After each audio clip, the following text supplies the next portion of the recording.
An balimaw ani ɲakuma Maliactu do kibaru kɛnɛ kan. Bi kibariya min b'an bolo ka da o kulo kan o de ka fɔ an ka finitigi 25 ɲɔgɔnna kɔni nin tora bingani wale dɔ la Bulkis ale ni Mondoro.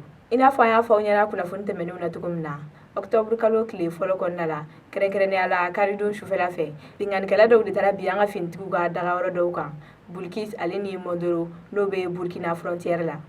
Bingani tɛmɛnen kɔfɛ kasara minnu kɛra sababu la olu kuma se ka dɔn fɔlɔ nka kunu an ka jamana ɲɛmɔgɔw ye sɛbɛn dɔ bila mun na u bɛ k'a yira k'a fɔ ko finitigi 25 ɲɔgɔnna kɔni nin tora nin wale in na.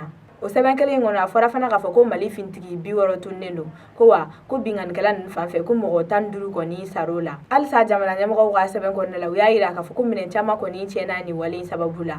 O de kama k'u bɛ tasibila kɛ ka taa banbagatɔ ninnu kɔni somɔgɔw ma ko wa minnu tununnen don u bɛ dugawu kɛ olu ka ye. Halisa kunnafoni hukumu kɔnɔna la an bɛ taa Sankaw fɛ yen nɔ a yirala k'a fɔ septembre kalo tile 27 cɛ dɔ nin tora cɛncɛnbɔ sababu la yen.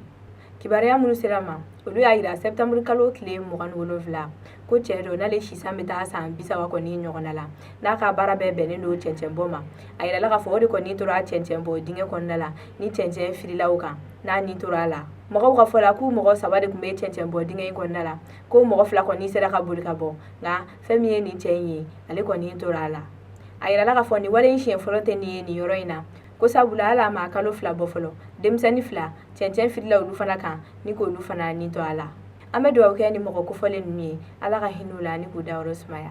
O tɛmɛnen kɔ ka bɔ yen an bɛ taa Moptikaw fɛ yen nɔ a yirala k'a fɔ nin kalo laban ninnu na bagan 10 kɔ de kɔni suɲɛna yen. Kibariya minnu sera ma olu y'a yira k'a fɔ ko Mopti yanfa kɔni ɲagaminen don nin wagati in na kosɛbɛ ko kalo laban ninnu na bingani walew kɛra sababu ye ni mɔgɔ caman kɔni bɔnɛna u nin na. O de ye sababuya la septembre kalo tile 29 dɔgɔnɔ denmisɛnninw ka jɛkulu olu kɔni ye ɲɔgɔn dalajɛ kɛ Yirimajɔkaw fɛ yen nɔ. Nin ɲɔgɔn dalajɛ in yɛrɛ kɔni kun tɛ dɔwɛrɛ ye u tun bɛ k'a yira jamana ɲɛmɔgɔw la gɛlɛya min b'u kan nin wagati na u ka yɔrɔ kɔni sigi la u tun bɛ k'olu de fɔ.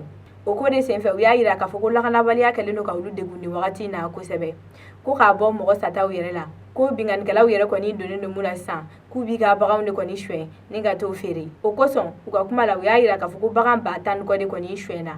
O bagan ninnu na sa u y'a yira k'a fɔ ko fɛn min ye misi ye o 88 o suɲɛna Tugumekaw fɛ yen 95 o suɲɛna Jamuweli ko wa misi 802 o suɲɛna Wo.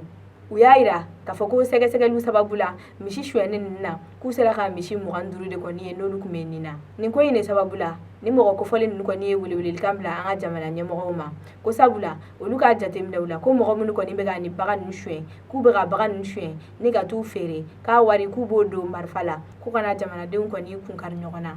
O de kama u y'a yira k'u b'a ɲini an ka jamana ɲɛmɔgɔw fɛ k'u ka walew bila sen kan walasa ka se ka lakana kɔni segin nin yɔrɔ ninnu na. Kunnafoni kuncɛ la an b'a yirala k'a fɔ kunu Sonefu taama mɔbili dɔ kɔni jenina Kayi sira kan. Wagati laban ninnu na mɔbili jeni min bɛ ka kɛ an ka jamana kɔnɔna la a ma dogo mɔgɔ si la.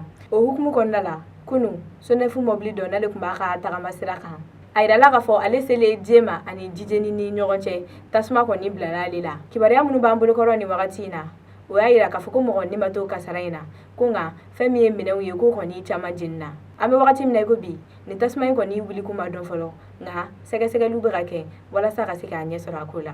An balimaw nin de bɛ dasigi an ka bi kunnafoniw na aw ni ce a ka tulomajɔ la Ala k'an bɛn a ɲɔgɔnna wɛrɛ ma.